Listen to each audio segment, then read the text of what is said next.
அக்மார்க் பரிகாரங்கள் அப்படிங்கிறதுல நம்ம இன்னைக்கு பார்க்க போய் காலையில் எழுந்தவுடன் ஒரு மனிதன் செய்யக்கூடிய முதல் நிலையான பரிகாரம் சனியினை சுக்கிரனோடு இணைத்து சுப வலுப்படுத்தணும். அப்போ சனியை சுக்கிரனோடு இணைத்து சுப வலுப்படுத்தணும் அப்படின்னா என்ன செய்யணும் அப்படின்னா, ஆதி காலத்தில் நம்மளுடைய தமிழர்கள் சனியினுடைய காரக பொருளான எரிந்த அந்த கரித்துண்டுகளையும் சாம்பல்களையும் பயன்படுத்தினாங்க. அது என்னங்க பரிகாரம் அப்படின்னா, காலையில் எழுந்திரிச்சோன்னா பல் துலக்கணும். இதுதான்.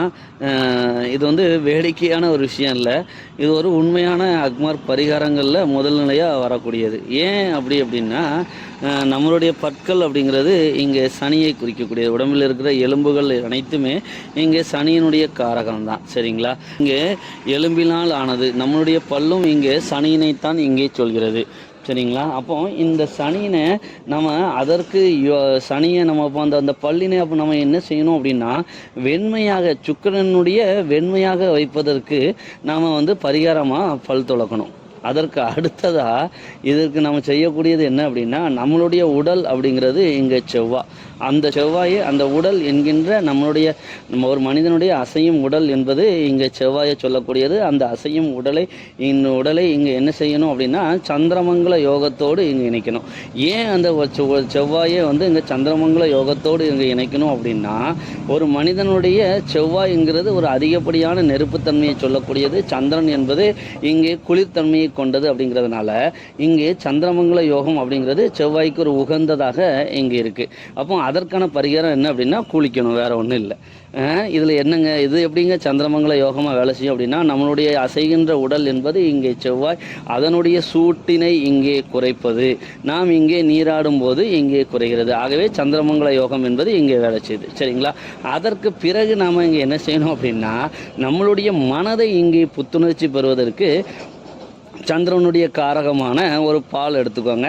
அதற்கு பிறகு அதில் சுக்கிரனுடைய காரகமான சீனியையும் சனியினுடைய காரகமான அந்த தேயிலையும் எடுத்து அதை செவ்வாயில் சூடு பண்ணி, செவ்வாயினுடைய காரகமான நெருப்பில் சூடு பண்ணி அதை கொதிக்க வைத்து அங்கே குடிக்கிறப்ப நமக்கு கிடைக்கிறது என்ன கிடைக்கும் அப்படின்னா, நம்மளுடைய உடலை எப்படி சுத்தப்படுத்தினோமோ, நம்மளுடைய உடலை சுத்தப்படுத்துவது போல நம்மளுடைய மனதையும் நாம் இங்கே புத்துணர்ச்சியாக வச்சுக்க முடியும். சந்திரனுடைய குடிக்கின்ற காரக திரவமான டீ மூலமாக. அதற்கு அடுத்தது இதை முடித்தவுடன் என்ன செய்யணும் அப்படின்னா, நம்மளுடைய செவ்வாய் இயங்குவதற்கு தேவையான அந்த உடல் ஆரோக்கியத்தை இயங்குகின்ற செவ்வாய்க்கு இங்கே சோர்வடையாமல் இருப்பதற்கு உணவினை எடுத்துக்கொண்டு நம்மையும் நம்மை சார்ந்த உறவுகளுக்கும் இங்கே பரிகாரம் செய்வதற்கு வேலை கிளம்பிடணும். சரிங்களா?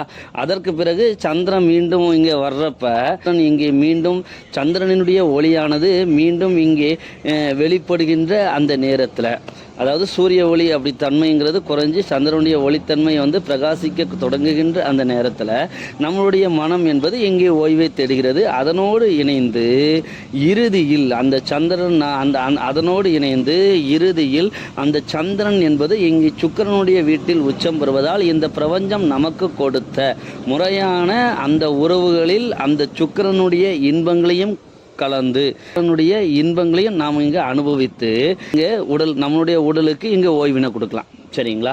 இந்த பிரபஞ்சமானது உங்களை அதிகாலையில் கண் விழிப்பதற்கு அனுமதி கொடுத்தால், அந்த பிரபஞ்சம் காலையில் நீங்கள் எழுந்திருக்க அந்த பிரபஞ்சமானது உங்களுடைய உடலை இங்கே அசைகின்ற தகுதியில் வைத்திருந்தால் நீங்கள் என்ன செய்யலாம், மறுபடியும் இதே பரிகாரத்தை திரும்ப ரொட்டீனாக இங்கே செய்யலாம். இதை செய்தால் உங்களுக்கான பலன்கள் இங்கே கிடைக்குமே தவிர்த்து, இதுதான் பரிகாரமே தவிர்த்து, காரணம் என்னென்னா, ஒரு ஜோதிடம்ங்கிறதே ஒரு மானுட வாழ்வியல் அப்படிங்கிறதுனால இதை தாண்டின பரிகாரங்கள்லாம் எதுவுமே கிடையாது. இதை தாண்டின பரிகாரங்கள் எதுவுமே கிடையாது. நீங்கள் ஒரே நாள் அம்பானி ஆகலாம், 10 நாளில் டாடா பிர்லா ஆயிடலாம், ராசிக்கல் போட்டால் ராஜாவாயிடலாம். இது எல்லாமே பக்காவான ஃப்ராடுகள். இந்த ஃப்ராடுகள் பரிகாரங்கள் எல்லாம் ஃப்ராடு. ஒரு ஆயிரக்கணக்கான பரிகாரங்கள் இருக்குது. ஒரு கேவலம் அதுலேயும் ரொம்ப ரொம்ப தரங்கட்ட ஒரு பரிகாரமாட்டு ஒருத்தர் சொல்கிறாரு, ஒரு பெண்களுடைய உடல் பாகங்களை இந்த உடல் பாகங்களை தொடுவதன் மூலமாக ஒரு தனாதிபதி ஆகலாம், கோடீஸ்வரன் ஆகலாம் அப்படின்னு. செருப்பு கலத்தி அவனெல்லாம் அடிங்கடாடே, என்னத்தை தான் முட்டா பைக்கலாம் மறுபடியும் முட்டா பைக்கலாக இருக்கீங்களா? இதெல்லாம் இதெல்லாம் பார்க்காம இருந்து தினமும் ரொட்டீனாக நான் சொன்னல அந்த பரிகாரங்கள் அதை செய்கிறதே இங்கே ஆகச்சிறந்த பரிகாரமே தவிர்த்து இங்கே எதை செஞ்சால் கிடைக்கும், மகாலட்சுமி ஓமம் பண்ணலாமா, ஒரே ஓமகுண்டம் வளர்த்து ஓஹோன்னு வாழலாமா, ஒரே நாளில் அம்பானி ஆகலாமா, 10 நாளில் டாட்டா பொருள் ஆகலாமா, இந்த மாதிரி மடத்தனத்தை பார்க்காம ஒழுங்காக உழைக்கிறதுக்கு உண்டான வழியில் பாருங்கள். அந்த உழைப்பு இப்போ இங்கே அந்த பிரபஞ்சம் உங்களை கண்விழிப்பதற்கான அந்த தகுதி அப்படிங்கிறத நீங்கள் எதை பொறுத்து அறியணும் அப்படின்னா, உங்களுடைய பிறவி வினை வந்து நிறைவு பெறும்போது அந்த பிரபஞ்சம் உங்களை நிரந்தரமாக கண்விழிக்க செய்யாமல் செய்கிறது. அப்போது மறுநாள் காலையில் நம்ம வந்து கண்விழிப்போமா இல்லையா அப்படிங்கிறது உங்களுடைய பிறவி வினை இங்கே முடிவு செய்யுது. அப்போது அந்த பிறவி வினையை நம்ம எப்படி தெரிஞ்சுக்கலாம் அப்படின்னா, உங்களுடைய ஜாதகத்தில் இருக்கின்ற, அதாவது அந்த பிரபஞ்சம் கொடுத்த அந்த பிறவி வினையை பொறுத்து தான் உங்களுடைய இயக்கம் என்பது இங்கே இருக்கிறது அப்படிங்கிறத உங்களுக்கென்று செப்பரேட்டாக இருக்கக்கூடிய அந்த ஜாதகத்தை பார்த்து நமக்கான பிறவி வினைங்கிறது இன்னும் எப்போ முடியும். ஏன்னா சில பேருக்கு ஏன்னா நிறைய பேருக்கு பார்த்தீங்க அப்படின்னா கருவில் இருக்கிறப்போ அந்த பிறவி வினை அப்படிங்கிறது நிறைவு பெறுது. அதனோடு இணைந்து நிறைய பேருக்கு குழந்தையாக தவிழ்ந்துட்டு இருக்கும் போதும் அதற்கு அடுத்ததாக 80-90 வயசில் தான் குழந்தை போல் தவிர்ந்து தான் அந்த பிறவினை முடியணும் அப்படிங்கிறதெல்லாம் இருக்குது. சரிங்களா? இதை நாம் எப்படி தெரிஞ்சுக்கலாம் அப்படின்னா, இந்த ஜோதிடங்கிற ஒரு மெஷர்மெண்ட் டூல் மூலமாக நம்ம தெரிஞ்சுக்கலாம். சரிங்களா? இதற்கு மட்டும்தான் அந்த ஜோதிடம் பயன்படுது. எது? அந்த மனிதனுடைய பிறவி வினையை இங்கே அறிவதற்கு இந்த ஜோதிடம்ங்கிறது இங்கே பயன்படுது. சரிங்களா? இந்த இதில் இந்த பிறவி வினையை மெஷர்மெண்ட் பண்ணணும் அப்படின்னா, ஜோதிடத்தில் உங்களுடைய லக்னாதிபதி ப்ளஸ் 8ஆம் அதிபதி ப்ளஸ் ஆயுள் ஸ்தானத்தின் அதிபதி, ஆயுள் ஸ்தானத்தில் இருக்கின்ற அந்த கிரகங்களினுடைய நிலைகள், இதெல்லாம் வச்சு நீங்கள் மிக எளிமையான முறையில் உங்களுக்கான பிறவி பலன் உங்களுக்கான பிறவி வினை அப்படிங்கிறது எப்போது இங்கே நிறைவடையும் அப்படிங்கிறத இங்கே நிரந்தரமாக சொல்லிடலாம். இந்த பிரபஞ்சத்தில் இந்த இயங்குகின்ற இந்த உடலிலிருந்து அந்த உயிர் என்கின்ற அந்த ஜோதியானது, அந்த சனியினுடைய காரகமான ஆயுளானது எப்போது இங்கே வெளிப்படும் அப்படிங்கிறதை இங்கே சொல்ல முடியுங்க. சரிங்களா? இதைத்தான் சொல்ல முடியுமே தவிர்த்து நீங்கள் ஜோதிடத்தில் ஓமகுண்டம் வளர்த்து ஓஹோன்னு ஆயிடலாம், அதெல்லாம் ஃப்ராடு, பக்கா ஃப்ராடு. இதில் மாதிரி கோடிக்கணக்கான ஃப்ராடுகள் இங்கே உருவாகிட்டு இருக்காங்க. இதில் எதுவுமே இங்கே வேலை செய்யாது. ஜோதிடம் என்பது ஒரு மானுட வாழ்வியல் தான். அப்போ ஒரு டீ குடிக்கிறதுலே இவ்வளோ விஷயம் இருக்குங்க. அப்போ நீங்கள் இதில் பாருங்கள், இப்போ ஒருத்தர் தம் அடிக்கிறாரு, அதை ஒரு டீ குடிக்கிறாருன்னு தான் நிறைய பேர் பார்த்தீங்கன்னா டீ குடிக்கிற முதலே இப்போ தம் ஊதிட்டு தான் டீ குடிக்கிறாங்க. அப்போ இந்த தம் அடிக்கிறது அப்படின்னா ஒரு சிகரெட் அப்படின்னா இப்போ என்ன சொல்லலாம், இப்போ ஒரு பீடி ஒருத்தர் இப்போ முதல்நிலையாக இங்கே வந்து சிகரெட் உருவாகலை, பீடி தான் உருவாச்சு. அப்போ அதில் என்னன்னு பார்த்தீங்க அப்படின்னா, அந்த சனியினுடைய ஒரு காய்ந்த உதிர்ந்த இலைகள் அப்படிங்கிறதெல்லாம் சனியினுடைய காரகம். சரிங்களா? அந்த சனியினுடைய காரகத்தில் அங்கே பொடி செய்த இன்னொரு சனியினுடைய காரகம் தான் வைக்கிறாங்க. அப்போ என்னுடைய காரக இலைகளில் செவ்வாயினுடைய நெருப்பை பற்ற வச்சு குடிக்கிறது பீடி குடிக்கிறது. சரிங்களா? மனிதன் தன்னுடைய அறிவை பயன்படுத்தி அதில் ஒரு சுகத்தையும் அதில் ஒரு சொகுசையும் இங்கே கண்டுபிடிச்சது அப்படிங்கிறது அந்த சிகரெட். ஏன்னா காகிதத்தை திரும்ப கொண்டு வந்து அது ஸ்பாஞ்சு எல்லாமே வந்து என்ன சொல்லும் அப்படின்னா புதனை சொல்லும். அப்போ இந்த இடத்துல அந்த காகிதம் அப்படிங்கிற புதனை மட்டும் அங்கே சேருது. அப்போ சிகரெட்டுங்கிறது எதுவாக மாறுது? அந்த இலையினுடைய சருகுகளும் அதற்கு கூடுதலாக இங்கே என்ன அப்படின்னு பார்த்தீங்கன்னா புதனினுடைய அந்த காகிதமும் அதில் இங்கே நெருப்பு பற்ற வைத்து அங்கே வந்து அவர்கள் சுகம் காண்பது அப்படிங்கிறது இங்கே என்ன சொல்கிறது, சிகரெட்டுன்னு சொல்கிறாங்க. இதுதான் கான்செப்டை தவிர மற்றபடி பேசிக் எல்லாமே அங்கே ஒன்று தான். இதை நல்ல தெளிவாக புரிஞ்சு வச்சுக்கோங்க. சரிங்க, இங்கே வந்து இப்போ தெளிவாக பார்த்தீங்கன்னா இந்த சனி அப்படிங்கிறது இங்கே புகையே சொல்லுது. அதன் கூடுதலாக இங்கே என்னன்னு பார்த்தீங்கன்னா செவ்வாய் அப்படிங்கிறது இங்கே ரத்த ஓட்டத்தை சொல்லுது. சரிங்களா? இந்த செவ்வாயும் இந்த சனியும் இயங்குகின்ற போது எதை பழுதடைய செய்யும் அப்படின்னு பார்த்தீங்கன்னா, இந்த ரத்த ஓட்டத்தில் தான் முதல்ல பிரச்சனையை கொடுக்கும். செவ்வாய் அந்த சனி அப்படிங்கிற அந்த புகை அப்படிங்கிறது இங்கே அந்த நம்ம உடம்புல ஓடுற அந்த ரத்தத்தில் முதல்ல பிரச்சனையாகும். ப்ரெஷர்களை வந்து அங்கே ரத்த ஓட்டத்தினுடைய அழுத்தத்தை முதல்ல சிகரெட் குடிக்கிறப்ப அதிகமாகும். சரிங்களா? இதனுடைய தொடர்ச்சியாக அங்கே ரெண்டாவது பாருங்கள், யார் பாதிக்கப்படுவார் அப்படின்னா அந்த இரத்த ஓட்டத்தை வந்து இயங்க செய்கின்ற இதயம் என்பது ஒரு மனிதனுடைய குருவினுடைய காரகம். அப்போ இங்கே குரு அதுக்கு அடுத்தது என்ன செய்வார் அப்படின்னா இங்கே இயல்பாகவே பாதிக்கப்படுவார். இந்த மொத்தத்தில் இங்கே 9ஆம் பாவகத்தின் அதிபதி அப்படின்னு ஒருத்தரங்க எடுத்தால் அது வந்து குரு தான். ஏன்னா தனுசு தான் அங்கே 9ஆம் பாவகமாக வரும். அப்போ இந்த மனிதன் இந்த புவியில் வாழ்வதற்கான அந்த பாக்கியம் அப்படிங்கிறது இங்கே என்ன ஆகும், அந்த நாளுங்கிறது இங்கே குறையும். இதுதான் ஜோதிடம்டா, இதுதான் ஜோதிடம் இப்படி சொல்லுங்கள். உங்களுக்கு ஜோதிடம் சொல்ல தெரியாதவன் கண்டுபிடித்தது தான் இங்கே ராசி பலன். ஜோதிடம் சொல்ல தெரியாதவன் நீங்கள் கண்டுபிடிச்சது தான் திங்கக்கிழமை இந்த பொருள் வாங்கணும், செவ்வாய்க்கிழமை இந்த பொருள் வாங்கணும், வேலைக்கிழமை இந்த பொருள் வாங்கக்கூடாது, அதற்கப்புறம் என்னது தையல் மிஷின் வைக்கக்கூடாது, அதற்கப்புறம் வீட்டில் வந்து கரையான் வரக்கூடாது, ஈசல் வரக்கூடாது, வண்டு வரக்கூடாது, நண்டு வரக்கூடாது, சுண்டு வரக்கூடாது, ஏகப்பட்ட விஷயங்கள். இதை எல்லாத்தையும் சொன்னது எல்லாம் யார் அப்படின்னா சுய ஜாதகத்தில் பலன் எடுக்க தெரியாதவர்களும். அதற்கு அடுத்தது இங்கே என்ன அப்படின்னு பார்த்தீங்கன்னா ஜாதகமே என்னன்னு தெரியாதவங்களும் சொல்ல கூடியது தான் இது விஷயம். இதில் 2 கேட்டகரியாக பிரிக்கலாம். சுய ஜாதகத்தில் பலன் எடுக்க தெரியாதவங்க சொல்லக்கூடியது இங்கே வார பலன், ஜோதிட ராசி பலன். ஏன்னா ராசி பலன் நிறைய ஜோதிடர்கள் சொல்கிறாங்க, ஐயோ என்னோட குருநாதர் சொல்கிறாரு, அவருக்கும் இங்கே சுய ஜாதகத்தில் பலன் எடுக்க தெரியாததனால் உருவானது இந்த ராசி பலன் அப்படிங்கிற தன்மை அவருக்கு புரியலை. அவர் அதை வந்து இது சுய ஜாதகத்தில் இந்த பலன் இருக்குது, ராசி பலன் இங்கே வந்து எந்த விதத்துலையும் இங்கே வந்து அங்கே சப்போர்ட் பண்ணாது அப்படிங்கிறது அவருக்கு அனலைஸ் பண்ணலை. அதனால் வந்து அவரும் இங்கே என்ன செஞ்சிட்ருக்காரு, தன்னுடைய வயிற்று பொழப்புக்காக இங்கே ராசி பலன்னு சொல்லிட்டு இருக்காரு. அது எந்த புகழ்பெற்ற ஜோதிடர் என்னோட குருநாதன் தான் சொல்லுதாரு, அதுக்கு நம்ம என்ன செய்ய முடியும். அதனால் இந்த மாதிரிலாம் நிறைய பண்ணிட்டு இருக்கிறாங்க. அதை தவிர்த்து இதை வாங்கக்கூடாது, அதை வாங்கக்கூடாது, இந்த தையல் மிஷின் வைக்கக்கூடாது, அதுக்கப்புறம் நிறைய சொல்கிறானுங்களே. அந்த படிப்பு வரணும்னா அந்த சரஸ்வதியில் இந்த ஃபோட்டோ வைக்கணும், செல்வம் வரணும்னா லட்சுமி இந்த ஃபோட்டோ வைக்கணும், அதுக்கப்புறம் முருகன் ஃபோட்டோ இந்த ஃபோட்டோவை தான் வைக்கணும், சிவபெருமான் ஃபோட்டோ அந்த ஃபுல் சைஸ் ஃபோட்டோ தான் வைக்கணும். எப்பா என்ன ஃப்ராடு விடுதீங்கடா டே, நீங்கள்லாம் பக்கா ஃப்ராடுங்க. அவனெல்லாம் நம்பிட்டு அலையாதீங்க.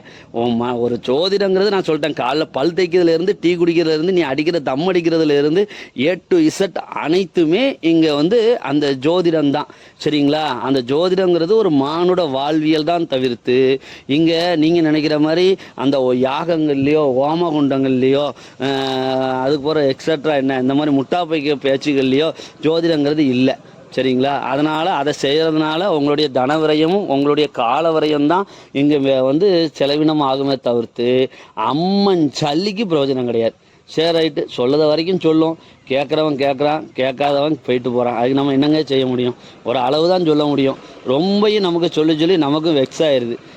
நானே சொல்லிட்டேன், ஒரு மனுஷங்க பிறந்ததுலேருந்து கடைசி வரைக்கும் ரொட்டீனாக அதை தானங்க செய்வீங்க. காலையில் எழுந்திப்பீங்க, பல் தேய்ப்பீங்க, குளிப்பீங்க, சாப்பிடுவீங்க, மறுபடியும் திரும்ப என்ன பண்ணுவீங்க, நைட் ஆகும். ஒரு குறிப்பிட்ட வயது வரைக்கும் தனக்குன்னு விதிக்கப்பட்ட பிரபஞ்சம் அனுமதித்து அந்த துணைவியோடு ஆணோ பெண்ணோ இணைவீங்க. அப்போ சுக்கிரனுடைய காரகம் அப்படிங்கிறது கிடைக்கும். ஏன்னா சுக்கிரனுடைய காரகத்தை அனுபவிக்கிறதுக்கு பரிகாரம் தான் ஒருவனுக்கு மனைவியோ அல்லது ஒருவளுக்கு கணவனோ எல்லாமே பிரபஞ்சம் கொடுத்துருக்கு. அப்போ நீங்கள் செய்யக்கூடிய வாழ்க்கையில் அன்றாட பணிகள் அனைத்துமே இங்கே பரிகாரம் தான். நீங்கள் சனியினுடைய வாகனத்தை எடுத்துகிட்டு தான் நீங்கள் இங்கேருந்து போகிறீங்க. அப்போது நாமளே இங்கே சனியினுடைய காரகம் தான். ஏன்னா கால்நடை இந்த காலை பதிச்சு இந்த புவியில் நடக்கக்கூடிய அனைத்து உயிர்களும் நாம் என்ன சொல்கிறோம், சனியினுடைய காரக உயிர்கள்னு சொல்கிறோம். அப்போ நாம் அதில் முதல் நிலையான சனியினுடைய காரக உயிர்களாக நம்ம அங்கே வர்றோம். அப்போ எல்லாமே இங்கே பரிகாரம் தாங்க, எல்லாமே பரிகாரம் தான். ஜோதிடம் அப்படிங்கிறதே ஒரு மானுட வாழ்வியல் தான். இதில் எக்ஸ்ட்ரா வந்து இந்த உடலுக்கு இந்த உயிருக்கு வெளியில் இருந்துலாம் ஒரு பரிகாரத்தெல்லாம் செய்யவே முடியாது. இந்த பிரபஞ்ச பலன் அப்படிங்கிறது இந்த ஜோதிடத்தில் இங்கே மெஷர்மெண்ட் பண்ண முடியும். அந்த ஜோதிடம் அப்படிங்கிறது ஒரு மானுட வாழ்வியல் தான். இதை தாண்டி எந்த ஒரு பரிகாரங்களும் இங்கே பலன் தராது அப்படிங்கிறத மிக தெளிவாக இங்கே புரிஞ்சுக்கோங்க. நீங்கள் பரிகாரத்தில் தான் திருப்தி அடைவீங்க அப்படின்னா, நான் தான் சொல்லிட்டேன், நான் பல் தைக்கிறதுலேருந்து குளிக்கிறதுலேருந்து எல்லாமே பரிகாரம் சொன்ன பிறகு அப்போ இதெல்லாம் நானும் உங்கள் பல் தேய்க்கிறேன், நானும் குளிக்கிறேன், நானும் வேலைக்கு போகிறேன், ஆனால் பெரிய கோடீஸ்வரன் ஆகலை, ஆனால் மற்றவன் கோடீஸ்வரன் ஆகிட்டான் அப்படின்னா அந்த இடத்துலயே உன்னோட பரிகாரம் பறிக்கலன்னு அர்த்தம். புரிஞ்சிச்சா? அப்போ உன்னுடைய ஜாதகத்தின்படி என்ன இல்லை அப்படின்னா, நீ இதெல்லாம் செஞ்சால் கூட நீ என்ன பொசிஷனுக்கு அந்த உயர்நிலைக்கு அது வர முடியல அப்படிங்கிறது உன்னுடைய ஜாதக அமைப்பில் இருக்குது. அதுக்கு நீ பரிகாரம் செய்கிற, என்ன செய்கிற, உழைக்கிற, தினமும் உழைக்கிற, தினமும் கஷ்டப்படுற. அதாவது சனியும் செவ்வாயும் சேர்ந்தது உடல் உழைப்பு. புதன் மட்டும் இங்கே தனித்து செயல்படுவது அப்படின்னு பார்த்தீங்கன்னா ஷேர் மார்க்கெட்டு, ஜோதிடம், அஸ்ட்ராலஜி, மேத்தமெட்டிக்ஸு, இந்த மாதிரி சயின்டிஸ்ட்டு இந்த மாதிரி அளவில் இங்கே போயிடும். சரிங்களா? அப்போ உழைப்புங்கிறது 2 விதமாக இருக்குது. அதான் புத்தி உள்ளவன் பொழைச்சிப்பான் அப்படின்னு சொல்லுவாங்க இல்லையா? ஒருவன் தனவான், ஒரு தனவான் அப்படிங்கிறது மேக்சிமம் நிறைய ஜாதகங்களில் இங்கே பார்க்க முடியும். ஆனால் அவன் புத்திமானா அப்படிங்கிறது பார்த்தீங்க அப்படின்னா நிறைய அவன் தனவானாக இருப்பான், ஆனால் புத்திமானாக இருக்க மாட்டான். புரியுதுன்னு சொல்லி நான் சொல்கிறது உங்களுக்கு, பணக்காரனாக இருப்பான் ஆனால் புத்திசாலியாக இருக்க மாட்டான். சரிங்களா? அப்போ இந்த அமைப்புகள்லாம் இதை பொறுத்து தான் என்ன சொன்னாங்க அப்படின்னா, பொன் கிடைச்சாலும் இங்கே என்ன கிடைக்காது, புதன் கிடைக்காதுன்னு சொன்னாங்க. இதுதான் பேசிக்கான கான்செப்ட். சரிங்களா? அப்போ இது எல்லாமே எதை பொறுத்து, உங்களுடைய தினமும் நீங்கள் உழைக்கிறீங்க, தினமும் கஷ்டப்படுறீங்க, ஆனால் நான் என்னோட அவன் வந்து எதுவுமே பண்ணலை, அதுக்காக அவன் புத்திசாலியா அப்படின்னா புத்திசாலி கிடையாது. சரிங்களா? ஆனால் அவனுடைய ஜாதகத்தில் அந்த பாக்கியஸ்தானம் என்கின்ற அந்த 9ஆம் பாவகத்தினுடைய வலுவையும், அந்த நேரத்தில் அவனுடைய 2ஆம் பாவகத்தோடு இந்த 9ஆம் பாவகம் கனெக்டிவிட்டியில் இருக்கிறதையும், இதனோடு கூடுதலாக அந்த 11ஆம் பாவகம் அப்படிங்கிற லாப பாவமும் அங்கே இணைகின்ற போது, ஏதாவது ஒரு வழியில் இந்த 9ஆம் பாவகத்திலேயோ 2ஆம் பாவகத்திலோடோ அல்லது இங்கே 11ஆம் பாவகத்தோடோ இல்லை இந்த அதிபதிகளோடோ நேரடியாகவோ மறைமுகமாகவோ தொடர்புகளில் அந்த லக்னாதிபதியும் இருக்கிறப்ப என்ன கிடைச்சிருது அவனுக்கு, அந்த ராசிநாதனும் கூடுதலாக இருந்துட்டு அப்படின்னா 100% சக்ஸஸாக அவன் ஒரு தனவான ஆயிடுறான். அவன் புத்திசாலியாக இருக்கிறான் இல்லை, அதெல்லாம் ரெண்டாவதுங்க. இந்த மாதிரி அமைப்புக்கு இருக்கிறப்ப அவன் என்ன செஞ்சிடான், ஆட்டோமேட்டிக்காக அவனுக்கு தனவான் அப்படிங்கிற ஒரு தன்மைங்கிறது அவனுக்கு கிடைச்சிருது. இதுதான் கான்செப்ட். அவனே வாழ்க்கையில் எதிர்பார்த்துருக்க மாட்டான் இதெல்லாம் நடக்கும் அப்படின்னா. அவனு சத்தியமாக அவன் சக்ஸஸ், இந்த ஒரு பிஸ்னஸோ இந்த ஒரு வழிகள்லையோ நமக்கு பணங்கிறது இங்கே கிடைக்கும் அப்படிங்கிறத நினச்சிருக்க மாட்டான். இந்த அளவுக்கு தனம் கிடைக்கும் அப்படிங்கிறத அவன் கனவுலையும் நினச்சிருக்க முடியாத அளவுக்கான தனத்தை நாம் மேற்கூறிய சொன்னல, அந்த ஒரு கிரக நிலைகள் இருக்கின்ற போது அந்த ஜாதகனுக்கு அந்த தசாபுத்தி நடக்கின்ற போது மட்டும் அந்த தசாபுத்திகள் அப்படிங்கிறது இங்கே நடக்கும் போதும், அதனுடைய தொடர்ந்து தசாபுத்திகள் நடக்கின்ற போது ஒரு 40 வருடங்களான ஒரு நன்மையான நிலைகள் அப்படிங்கிறது இங்கே நடக்கு. சரிங்களா? இதுதான் கான்செப்ட். இதை தெளிவாக புரிஞ்சுக்கோங்க.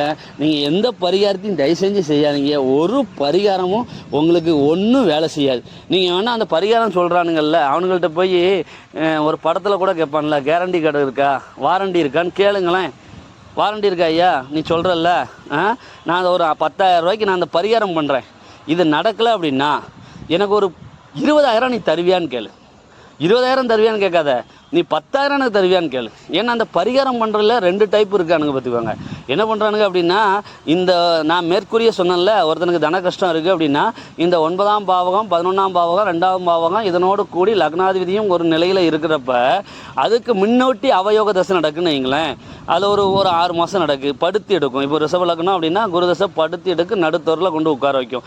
அதற்கு அப்புறமா வரக்கூடியது இந்த 11ஆம் அதிபதியான அதே குருவும் இங்கே 9ஆம் அதிபதியான சனியும், கூடவே தொழில்காரகன 10ஆம் பாவகத்தின் அதிபதியுமான அதே சனியும், அதற்கு பிறகு இங்கே 2ஆம் பாவகத்துக்கும் 5 கூடிய பாக்கியஸ்தானத்துக்குமான அந்த புதனும் இதனோட கூடி ஒன்று அந்த குரு வீட்டில் தான் இருக்கும்னு சொல்லியிருக்கோம். ஏன்னா ரிஷப லக்னத்திற்கு 6ஆம் அதிபதியாக வரக்கூடியவர் அந்த லக்னாதிபதி அப்படிங்கிறதுனால முதல் தர யோகம்ங்கிறது அவர் மறையணும்.